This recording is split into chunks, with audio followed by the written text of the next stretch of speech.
안녕하십니까. 복음과 율법의 윤주만 목사입니다. 오늘은 65번째 시간으로 이방인 외에는 이라고 하는 소제목으로 말씀을 전하고자 합니다. 오늘 성경 본문은 누가복음 17장 11절에서 19절을 보겠습니다. 예수께서 예루살렘으로 가실 때에 사마리아와 갈릴리 사이로 지나가시다가 한 촌에 들어가시니 문둥병자 10명이 예수를 만나 멀리 서서 소리를 높여 가로되 예수 선생님이여 우리를 긍휼히 여기소서 하거늘 보시고 가라사대 가서 제사장들에게 너희 몸을 보이라 하셨더니 저희가 가다가 깨끗함을 받은지라. 그 중에 하나가 자기의 나은 것을 보고 큰 소리로 하나님께 영광을 돌리며 돌아와 예수의 발 아래 엎드려 살해하니 저는 사마리아인이라. 예수께서 대답하여 가라사대 10사람이 다 깨끗함을 받지 아니하였느냐? 그 9은 어디에 있느냐? 이방인 외에는 하나님께 영광을 돌리러 돌아온 자가 없느니라 하시고 그에게 이르시되 일어나 가라. 네 믿음이 너를 구원하였느니라 하시더라. 아멘. 너무 자주 듣는 설교입니다. 그리고 이 말씀을 사람들이 이용을 하고 있습니다. 감사를 해야 한다면서 이 말씀을 인용을 해서 설교를 아주 많이 하는 것을 보게 됩니다. 사마리아 사람과 같이 감사하는 신앙인이 되라고 하면서 감사를 주장하고 싶을 때 이 말씀은 너무도 좋은 말씀입니다. 성도가 감사하는 것 당연한 일입니다. 아니, 교회에 나와서 자기가 은혜를 입은 것을 아는 성도라면 감사를 하지 말라고 해도 자원하는 심정으로 감사를 하는 것이 성도입니다.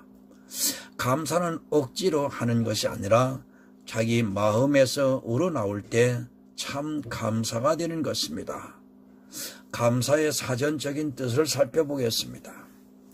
고마움을 나타내는 인사 또는 고맙게 여기는 그런 마음을 감사라고 합니다. 이것이 감사입니다. 내가 어떤 물질이나 선물을 가지고 주는 것이 아니라 고마워서 인사를 하고 또 고마운 마음을 가지는 것을 감사라고 하는 것입니다. 감사를 이야기하는 데 있어서 물질을 포함시키는 순간 그것은 감사가 될 수 없다는 것을 먼저 이해를 해야 합니다. 내가 치료를 받았습니다. 그리고 그 치료에 감사하다고 치료비를 준다면 그것은 감사가 아니라는 말씀입니다. 내가 어떤 도움을 받았습니다. 그 도움에 감사를 해서 물질이나 선물을 주는 것은 한마디로 뇌물이 되고 마는 것입니다. 그런데도 사람들은 감사를 말할 때 꼭 물질을 결부시켜서 말을 하고 있습니다. 한마디로 감사가 무엇이라는 것을 모르는 사람입니다. 추운 겨울에 겉옷이 없는 거지에게 겉옷을 입혀주었습니다. 그런데 그 거지가 그 옷값이 얼마냐고 묻고 돈을 준다고 하면 아마 거지에게 겉옷을 입혀준 사람의 마음이 상해버리고 말 것입니다. 아니, 다시는 그 거지에게 어떤 도움을 주려고 하지 않을 것입니다. 추운 겨울에 따뜻한 밥을 대접하기 위해서 집으로 들였는데 그가 밥을 먹고 나서 감사하다고 하면서 밥값을 계산하려 한다면 거지를 도와준 사람은 오히려 민망할 것입니다. 그러나 교회는 그것을 당연히 생각합니다. 아니, 그렇게 하지 않는 사람은 감사를 모르는 아주 나쁜 사람으로 취급을 하고 있습니다.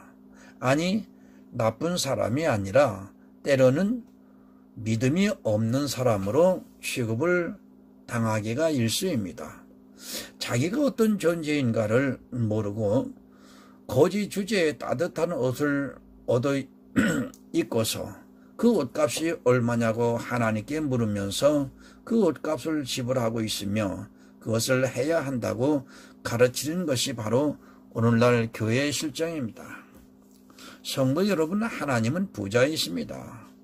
부자의 마음을 상하게 만들지 마시기 바랍니다.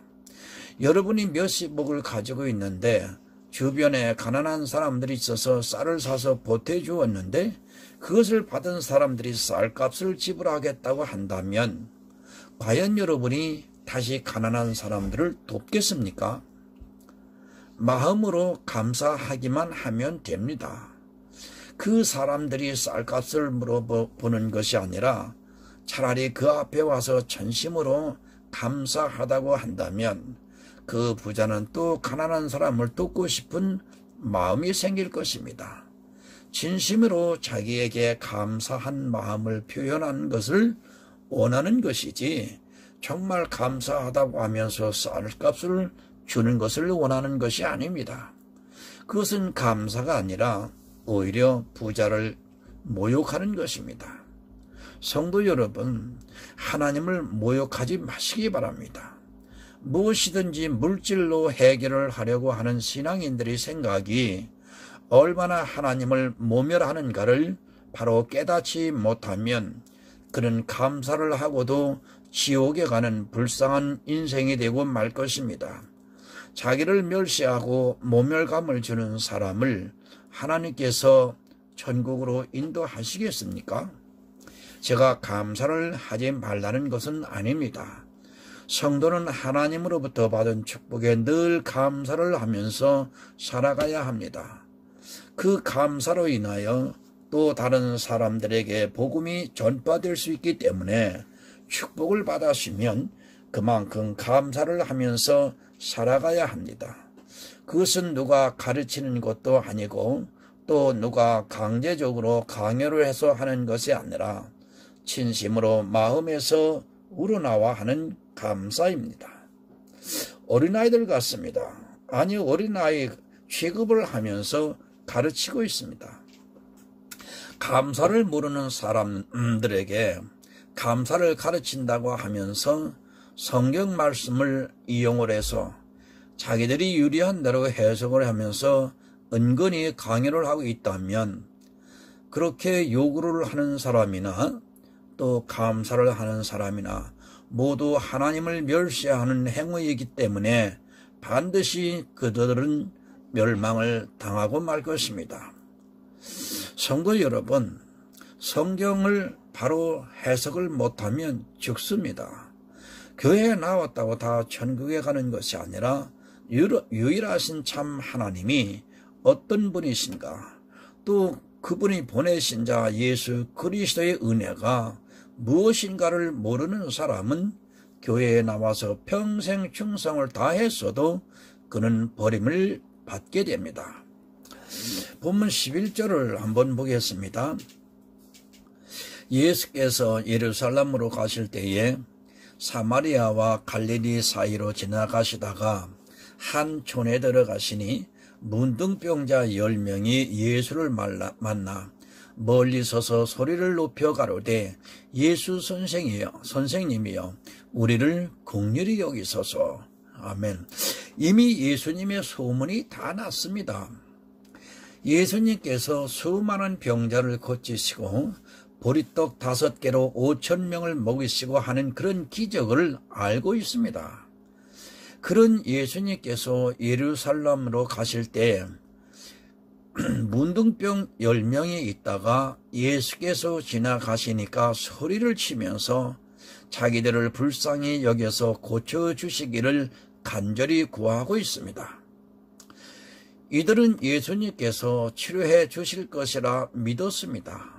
만약 그런 믿음이 없었다면 이 사람들이 이렇게 소리를 치면서 자기들을 불쌍히 여겨달라고 하지 않았을 것입니다. 예수님께서 치료해 주시면 반드시 자기들이 걸린 문둥병이 고쳐질 것이라고 확신을 했습니다. 이 사건을 이해하셔야 합니다. 예수님과 사람과의 만남은 우연이라는 것이 없습니다. 반드시 우리에게 주시고자 하는 메시지가 있기 때문에 이런 일이 있는 것이지, 그냥 우연히 예수님께서 이 10명 문둥이를 지나쳐 가시다가 만난 것이 아니라는 것을 먼저 깨달으셔야 합니다. 이 말씀에서 우리에게 가르쳐 주고자 하는 것이 무엇인가를 분명하게 깨닫지 못하면 하나님의 말씀을 이용하는 자가 되고 맙니다. 그뿐 아니라 이용을 당하는 자가 되기도 하는 것입니다. 우리는 이용해서도 안 되고 또 이용을 당해서도 안 됩니다. 이용을 하는 자도 지옥에 가지만 이용을 당하는 자도 역시 지옥에 간다는 것을 명심하시기 바랍니다. 예수님께서 10문둥이를 다 고쳐주셨습니다. 본문 14절을 보겠습니다. 보시고 가라사대 가서 제사장들에게 너희 몸을 보이라 하셨더니 저희가 가다가 깨끗함을 받은지라. 아멘. 예수님께서 너희 몸을 제사장에게 보이라고 하니까 이 10문둥이가 예수님의 말씀대로 제사장에게 보이려 가는 중에 자기들이 문둥병이 다 나은 것을 알게 되었습니다. 한 사람만 고친 것이 아니라 10사람 모두 다 고침을 받았습니다. 그리고 난 후에 한 사람과 9사람의 행동이 서로 다르게 나타나는 것을 볼 수 있습니다. 한 사람은 은혜를 따랐고 다른 9은 율법을 따라갔습니다. 한 사람은 이방인이고 다른 9은 유대인이라는 것을 먼저 이해를 해야 합니다. 예수님께서 사마리아 사람을 분명히 이방인이라고 말씀을 하셨습니다. 그러면 나머지 9은 모두 유대인이었다는 말씀입니다. 나머지 9은 하나님께 영광을 돌리지 않았습니다. 아마 거의 모든 사람들은 그렇게 생각을 할 것입니다. 마치 그들이 그냥 집으로 돌아간 것으로 생각을 하고 있을 것입니다. 그러나 지금 이 시대는 율법이 아주 성행했던 시대라는 것을 바로 깨달아야 합니다. 예수님께서 제사장에게 보이라고 한 말씀을 이해를 해야 합니다. 레위기 13장과 14장은 문둥병에 대한 규례를 말씀을 하고 있습니다. 문둥병자가 어떻게 해야 하는가를 분명하게 가르쳐주고 있으며 지금 9명의 유대인 문둥병자는 바로 이 율법의 규례에 따라 행하고 있다는 것을 알아야 합니다. 그들은 예수님께서 말씀을 하신 그대로 제사장에게 보이러 갔습니다. 레위기 13장 3절을 보겠습니다.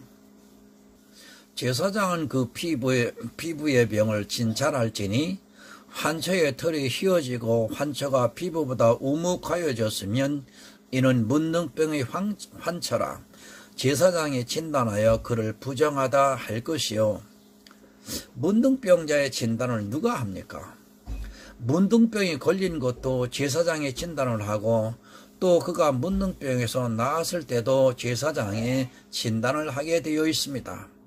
문둥병이 걸린 사람은 제사장이 진단을 해서 마을에게 격리를 시켰으며 그렇게 살다가 문둥병이 다 나은 사람은 반드시 제사장이 나았다고 해야지만 집에 들어갈 수 있었습니다. 제사장이 보고 그 문둥병이 걸렸으면 부정하다 해서 마을에서 쫓아내어 문둥이들만이 사는 곳으로 격리를 시켰습니다. 지금처럼 의사가 있어서 또 자발적으로 다른 사람에게 피해를 주지 않게 하기 위해서 스스로 어떤 조치를 취할 것이 아니라 반드시 제사장에 의해서 그를 부정하다 하면 그가 따로 떨어져 살아야 했습니다. 레위기 14장 19절에서 29절을 보면 또 제사장은 속죄제를 드려 그 부정함을 인하여 정결함을 받으려는 자를 위하여 속죄하고 그 후에 번제 희생을 잡을 것이요 제사장은 그 번제와 소제를 단에 드려 그를 위하여 속죄할 것이라. 그리하면 그가 정결하리라. 아멘. 문둥병이 나았으면 제사장이 그를 살펴보고 나았다고 선언을 해주면 그는 정결함을 받기 위해서 번제와 소제를 단에 드림으로 해서 그가 정결케 된다는 말씀입니다. 문둥병자가 재물이 없으면 힘이 미치는 대로 산비둘기나 집비둘기를 들여서 반드시 제사를 드려야 합니다. 그렇게 하고 난 후에야 마을로 들어가 함께 살 수 있습니다. 내가 문둥병이 나왔어도 이 일을 하지 않으면 마을에 들어갈 수 없습니다. 유대인들은 반드시 제사장에게 가서 진단을 받고 난 후에 제사를 드린 후에 마을 공동체에 들어갈 수 있었습니다. 이 규례를 하지 않으면 문둥병이 나왔어도 또 사람과 접촉할 수 없었습니다. 성도 여러분, 이것은 율법입니다. 나머지 9은 이 일을 하러 지금 제사장에게 갔습니다. 누가 더 살해를 했겠습니까? 예수님께 온 사마리아 사람과 제사장에게 간 유대인들 중에 누가 더 감사를 하고 살해를 했겠습니까? 제사도 하나님께 드리는 것입니다. 자기 문둥병이 다 나은 것을 진단을 하고 하나님께 제사를 드리려 반드시 어린 순양을 속죄로 드려야 합니다. 물론 힘에 미치지 못하는 사람은 비둘기를 대신해서 드릴 수 있습니다. 사마리아 사람은 예수님께 와서 빈손으로 살해를 했습니다. 그러나 다른 9명의 유대인은 자기 힘에 닿는 대로 어린 순양을 드렸을 것이고 또 비둘기를 드렸을 것입니다. 분명히 깨달아야 하는 것은 사마리아 사람은 바로 돌아왔기 때문에 자기가 가지고 있는 것이 없다는 것을 알아야 합니다. 문둥이는 격리되어 살았습니다. 그 당시 돈이 있었던 것이 아니라 격리되어 있는 문둥이들에게 마을 사람들이 때가 되면 음식을 근처에 넣고 가면 그것을 먹고 살았습니다. 멀찌감치 사람들이 와서 음식을 넣고 가면 문둥이들이 그것을 가져다가 나눠 먹으면서 생활을 했다는 것을 알아야 합니다. 그렇게 산 것이 바로 당시의 문둥이들이었습니다. 그런데 사마리아 사람은 제사장에게 가다가 자기가 문둥병이 다 나은 것을 알고 예수님께 돌아와 살해를 했습니다. 그건 무슨 돈이 있어서 예수님께 살해를 했겠습니까? 살해를 했다는 말씀은 어떤 재물을 드린 것이 아니라 마음으로 감사 표현을 했다는 말씀입니다. 이 말씀을 잊으시면 안 됩니다. 이 말씀은 물질과 연결시키지 마시기 바랍니다. 문둥이는 설령 재물이 있었다 해도 사람들이 사는 곳에 갈 수도 없었고 또 재물이 있다 해도 그것으로 무엇을 살 수 있었던 것이 아닙니다. 그들이 가진 것이라고는 그저 입은 옷이 전부였습니다. 그런데 이 사마리아 사람이 무슨 돈이 있어서 예수님께 살해를 했겠습니까? 그런데도 마치 제물로 살해한 것처럼 말을 하고 있습니다. 오히려 유대인 9은 제사장들에게 가서 병이 나갔다는 진단을 받고 난 후에 어린 순양을 제물로 드리든지 아니면 비둘기를 드리면서 감사를 했을 것입니다. 그리고 중요한 것이 또 하나 있습니다. 당시 사마리아 사람들은 유대인이 상종도 하지 않았습니다. 개로 취급을 했을 정도였습니다. 설령 사마리아 사람이 문둥병이 나와서 제사장에게 보인데도 쫓겨났을 것이 뻔합니다. 정상적인 사람도 함께 제사를 드리는 것을 부정하게 생각을 하고 있었는데 더구나 문둥병에 걸렸다가 나은 사람을 제사장들이 받아주고 그를 위해 제사를 드려 주었겠습니까? 사마리아 사람은 갈 곳이 없었습니다. 제사장에게 가보아야 문전박대를 당할 것이 뻔하기 때문에 그가 나은 것을 보고 예수님에게 돌아올 수밖에 없었던 것입니다. 무슨 말씀이냐 하면 사마리아 사람은 제사장에게 갈 수 없기 때문에 예수님께 와서 사례를 한 것이고, 유대인들은 율법을 따라 제사장에게 간 것입니다.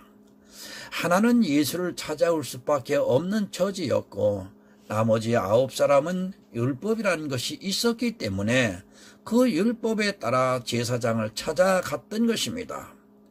여러분이 분명히 깨달아야 할 것이 있습니다. 율법이 있는 사람은 율법을 따라가게 되어 있다는 말씀입니다. 그러나 율법과 상관이 없는 사마리아 사람은 예수를 찾아올 수 있었습니다.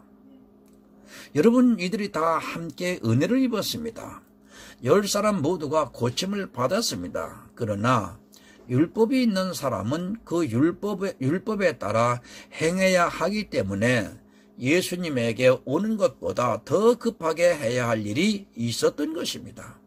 그러나 율법이 없는 사마리아 사람은 율법에서 배척을 받았기 때문에 다시 와서 예수님께 사례를 할 수 있었던 것입니다. 여러분, 예수님이 누구십니까? 세례 요한이 예수님을 보고 세상 죄를 지고 가는 하나님의 어린 양을 보라고 말씀을 했습니다. 이 세상 모든 사람의 죄를 다 지고 가셨습니다. 모두가 고침을 받았습니다. 열이라는 숫자는 사람의 완전수를 나타내는 수입니다. 이 세상 모든 사람이 예수 그리스도로 말미암아 죄 사함을 받았습니다. 그러나 율법을 따르는 사람이 있습니다.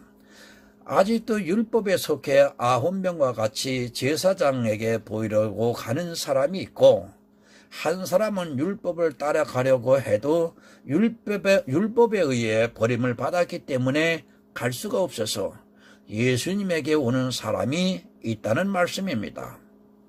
교회 안에 들어온 모든 사람은 은혜를 입은 사람들입니다. 그러나 분명히 결과는 다릅니다. 아직도 9은 오직 예수를 바라보는 것이 아니라 율법의 매임을 받아서 그 은혜가 은혜되지 못하게 만들고 있습니다. 자기가 나음을 받았을 때 9은 물질로 감사를 드리려 하고 있다는 말씀입니다. 그러나 율법이 없는 이방인이 이 사마리아 사람은 예수님을 찾았습니다. 성도 여러분, 분명히 오늘 이 시간 그러면 내가 누구인가를 생각하시기 바랍니다. 교회 안에는 한 사람의 사마리아 사람보다는 9의 유대인이 더 많다는 것을 깨달아야 합니다. 은혜를 입고도 주님으로부터 긍휼의 여김을 받아 불쌍히 여김을 받고도 아직도 율법을 따라가려고 하는 힘쓰는 사람들이 교회 안에 다수를, 아니 정말 많이 이루고 있다는 말씀입니다. 모든 것을 다 율법에 의해서 행하고 있습니다.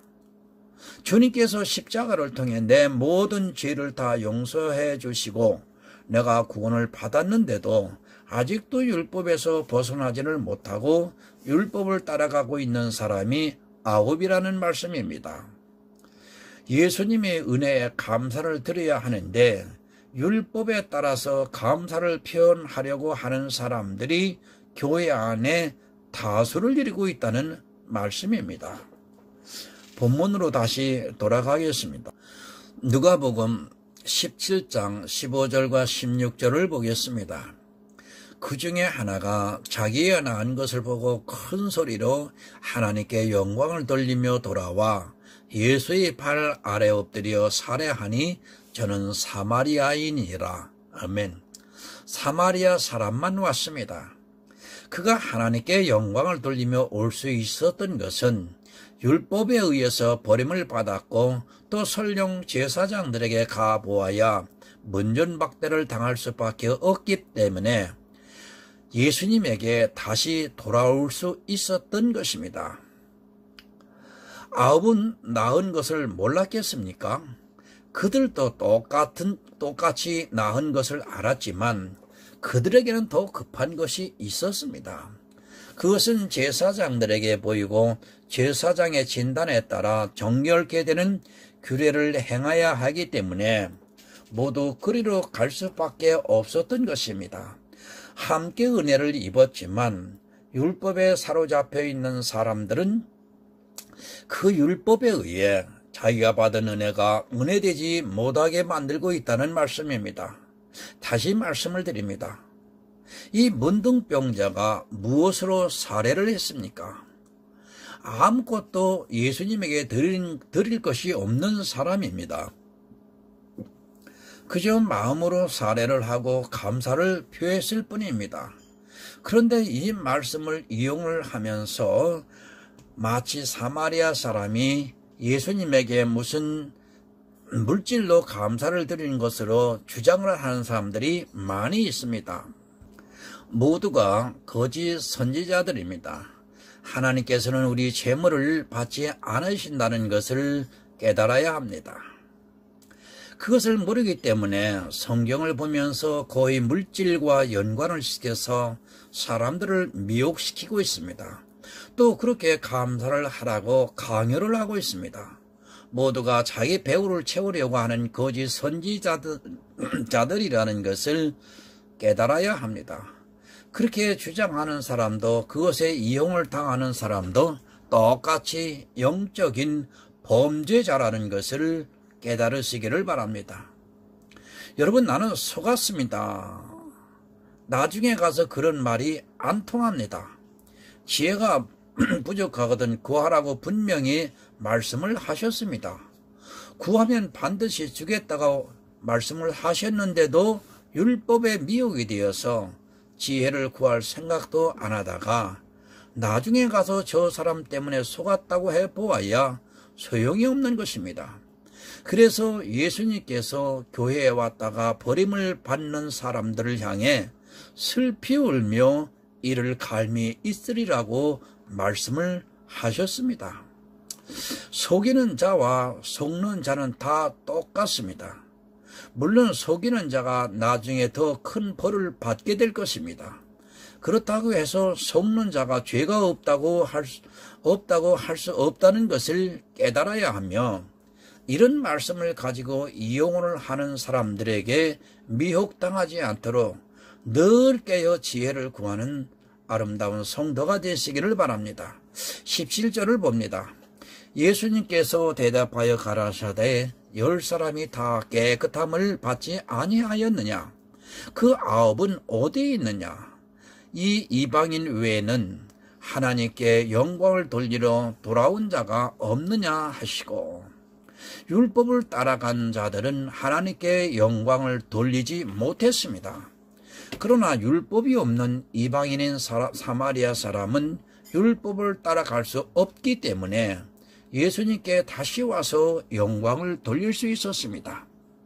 내 안에 율법이 있다면 그들은 주님으로부터 긍휼을 잊고도 하나님께 절대로 영광을 돌릴 수 없다는 것을 깨달아야 합니다.